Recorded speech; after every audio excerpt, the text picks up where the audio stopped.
you're hopefully going to sell more, but you would have to sell 12 times more if you're going from a 1-pay to a 12-pay, right? To be even on cash flow. And then it's going to start catching up, but it's literally 12 months before it starts doubling, like before it starts to compound, and 24 months before you're fully caught up, assuming that you're not selling more. So if you did go to 12-pay and didn't sell more, you probably ought to go back. And you might want to test 3, 6, and 9 along the way, right? Just to make things a little easier.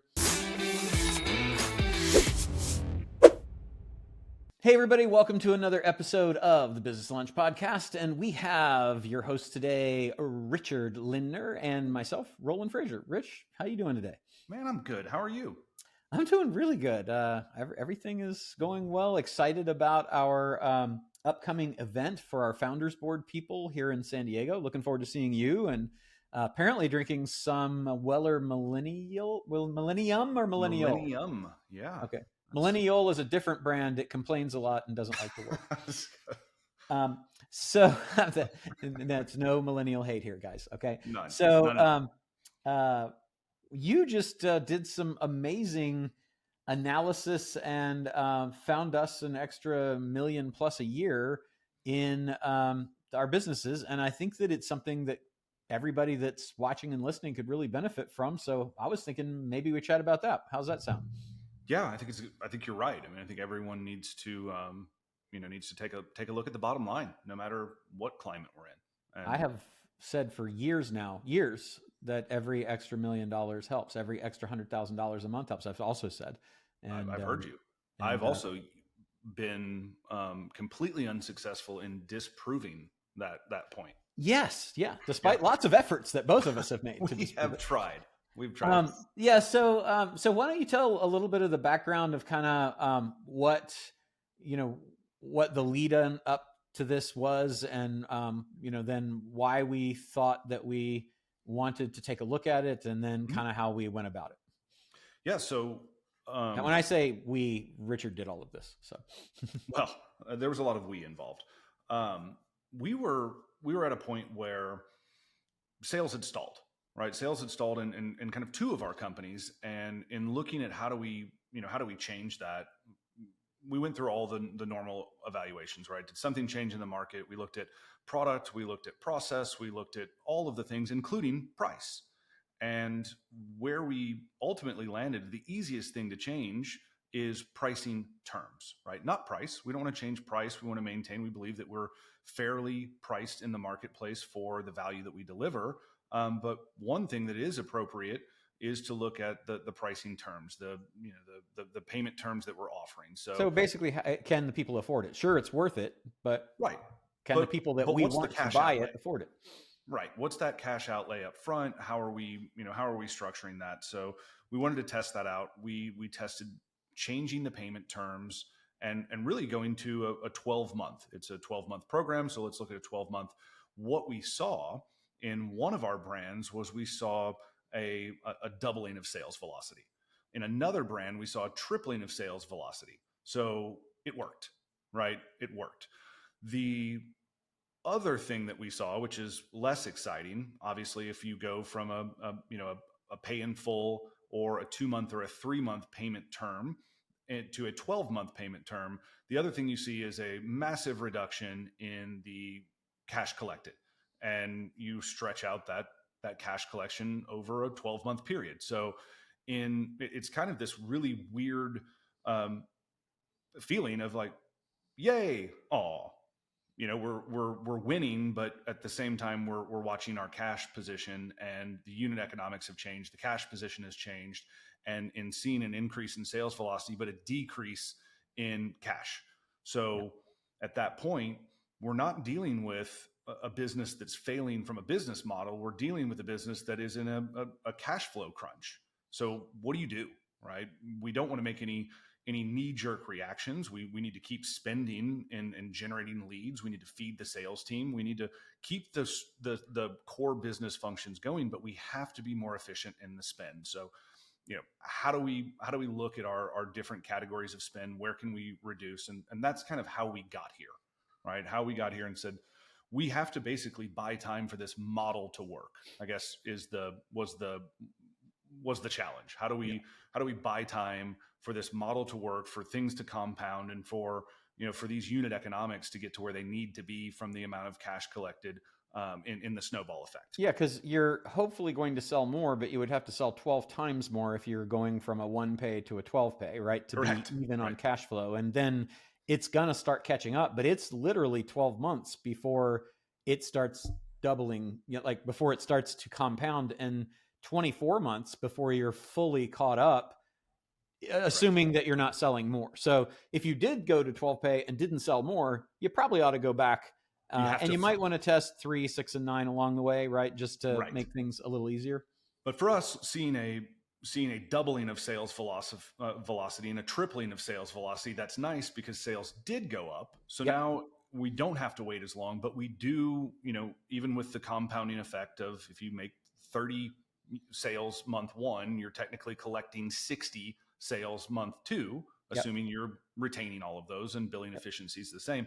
But still, it takes a while just to build back to where you were on even half the sales from a cash collected standpoint. So how do we make sure that we make cuts efficiently without negatively impacting that sales velocity? That was the challenge. The other thing I think for people to be thinking about, because I went through this this year, is switching to GAAP if you are on generally accepted accounting principles type of accounting, which if you're headed towards selling your business, you probably want to be on that.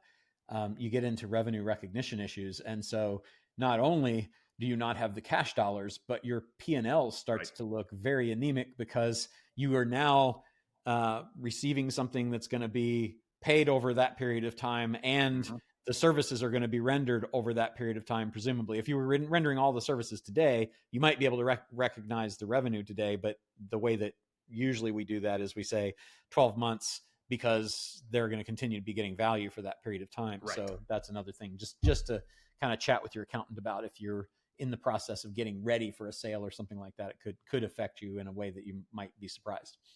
Yeah, we had to go in and completely look at how we were classifying revenue.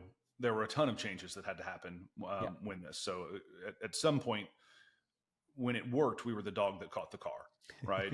it was a bit of a win and a loss at the same time. So diving in and saying, how do we make this work? How do we make sure that the business can afford for this model to prove itself and get to that critical mass? So that was where I started and diving in and making sure that we don't overcorrect and accidentally lop off critical aspects of the business that are enabling this to work. So went through and kind of went through a stop process, right? As we're looking at the categories, really where overhead expenses hide, right? And stop staff and people, tech and tools, operations and overhead, and purchases and procurement, right? So those are the four categories of expenses. 4 categories that you want to look at, and you kind of have to start with people, right?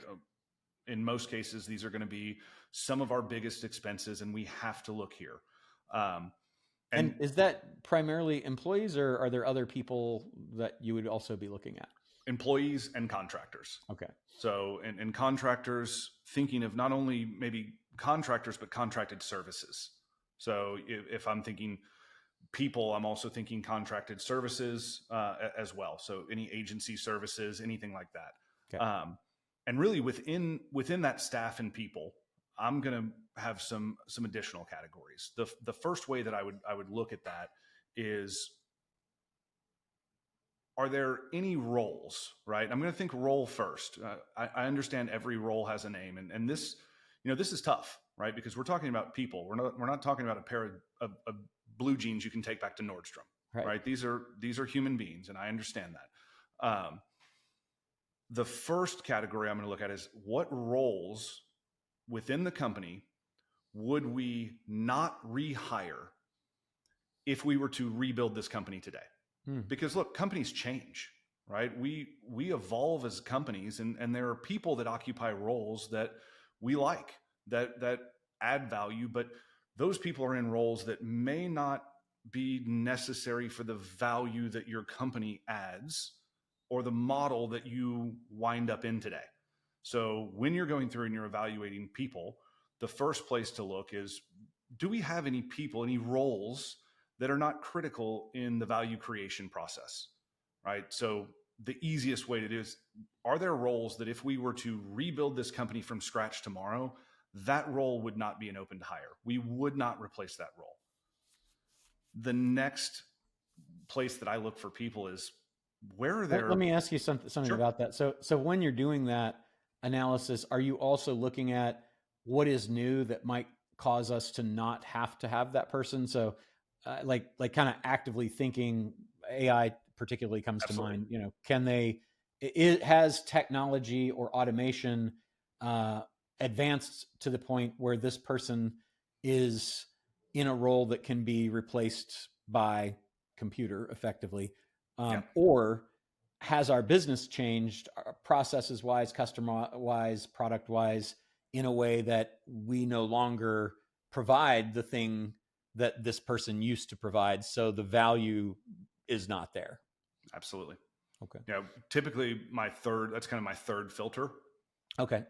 So I want to kind of get I say easy, get the off the board of like, this role is not required. Got it. Right. It's not required at all. We wouldn't replace it with automation, and we wouldn't replace it with a human. It just don't need it. We don't need it. And, Okay. and it is a nice to have.